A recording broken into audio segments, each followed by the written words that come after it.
welcome everyone to the UHW Recap. I am Temptation here in Darkwatch. And I'm the always sinfully devilish Maxine Darkwatch. Last time on Havok, we returned from our second honeymoon, and I called out Wolfie for a match. However, that bitch, General Manager Elias Swiftwind, told us that I needed to shut up because I was getting my match, but Maxine here was going to be part of a qualifying match for the Triple Threat Women's title match on DNA. She also said that the match was happening right now. Maxine, who just got off the plane, argued she wasn't ready, but her opponent, Katie Ramona, didn't wait and ran down to the ring. Katie caught her with a chop block, and the match was on. She would try to take out Maxine early on. Maxine, though, was fighting back despite her saying she was jet-lagged and such. Meanwhile, Anarchy Fang made her presence known once again to see who she will face. She was able to get the upper hand during the match. At one point, both women were down on the mat, where Maxine would crawl to the ropes, and I handed her brass knuckles. Unfortunately, the stupid referee saw it and caused me to be ejected from ringside. I refused to leave because referees don't know what the hell they're talking about anyway. Until Anarchy tried to chase me off with a bat, and I had to get ready for my match anyway, so I decided to go backstage. But me not being there didn't stop my lovely wife from getting Katie in an enziguri, followed by the wildest dream to win the match. Maxine moves on to the Triple Threat on DNA.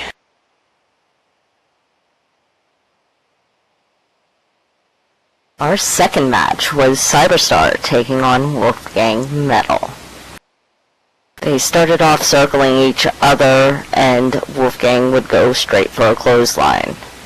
Cyberstar countered that with a drop toe hold and scooped him up with the vertical suplex. However, that was countered by a DDT. Wolfgang had the early advantage. He would try to go for a superplex, but Cyberstar would come out of nowhere with a rebound crossbody followed by a swanton bomb. Cyberstar was only able to get a 2 count out of that. He would then send Wolfgang outside, and when he went to the ropes and caught Wolfgang off guard, and he would do a moonsault from the stairs. Once they got back into the ring, Wolfgang would then use the ab stretch. Cyberstar was able to kick out of that and gain the upper hand. However, Wolfgang was able to counter and take full control of the match and finally hit him with the FC cutter for the victory. The third match was Tara Duffield going against Trish Stratus Easterwood. Trisha had intervention by her side. Both women would exchange words and then slap each other. Tara would get angry and pound Trisha to the ground. They would then have a fist fight with Trisha gaining the lead and hitting her with a 450 splash.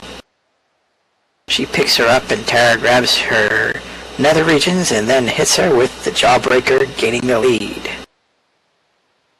Another fist fight broke out and Trisha was able to get her in a vertical suplex. Tara would then cheat her way again with an eye rake. However, Trisha would fight back and get her in the camel clutch. It seems like Trisha was gaining the advantage. Tara, though, would stop the momentum and would try to get the win. Both women again had a war of words, and then Trisha would start getting more aggressive, much to the confusion of Wolfie and Vince, and to the delight of Izzy. It would go back and forth, however. Trisha would do the Angel's Kisses, but instead of pinning, she would continue her attack on the Black Rose. Tara would gain the upper hand and begin to get aggressive with Trisha. Towards the end of the match, she would hit her with a requiem for the victory. After the match, Izzy would climb into the ring and deliver the brick house to Tara. Tara then ran off and Izzy warned her she would get her soon.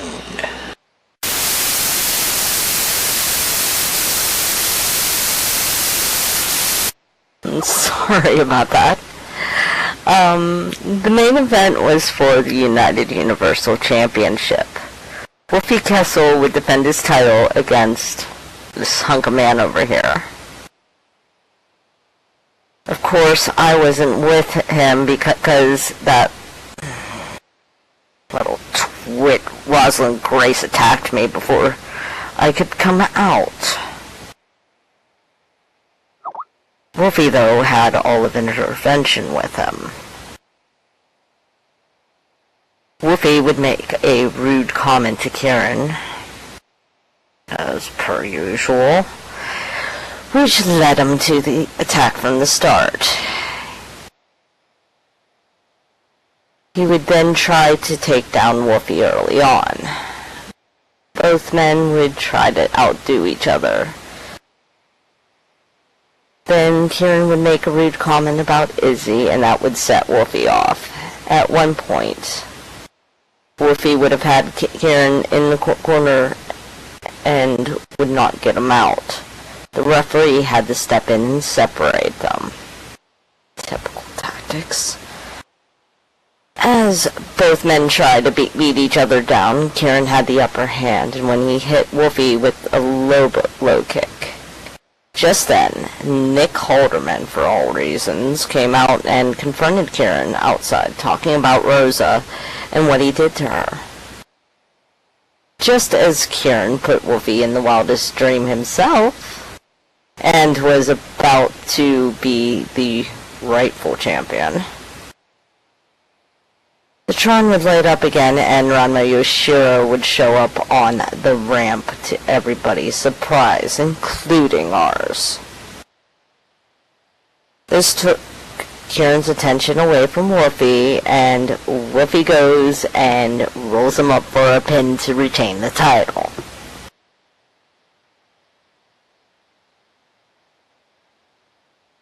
Who will be the next women's champion? Now that we know who's in the triple threat with Anarchy. I, of course, know, of course, that my lovely wife is going to be the next women's champion. Will Izzy bring the last belt home to Intervention? Hell no. And what's the deal with Ranma coming into UHW? Find out the answers to these questions and more as UHW presents DNA. Really, they only asked one question.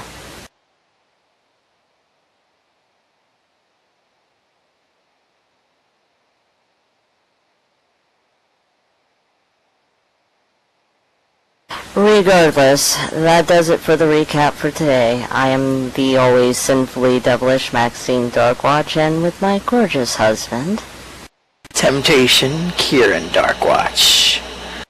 Have a nice life.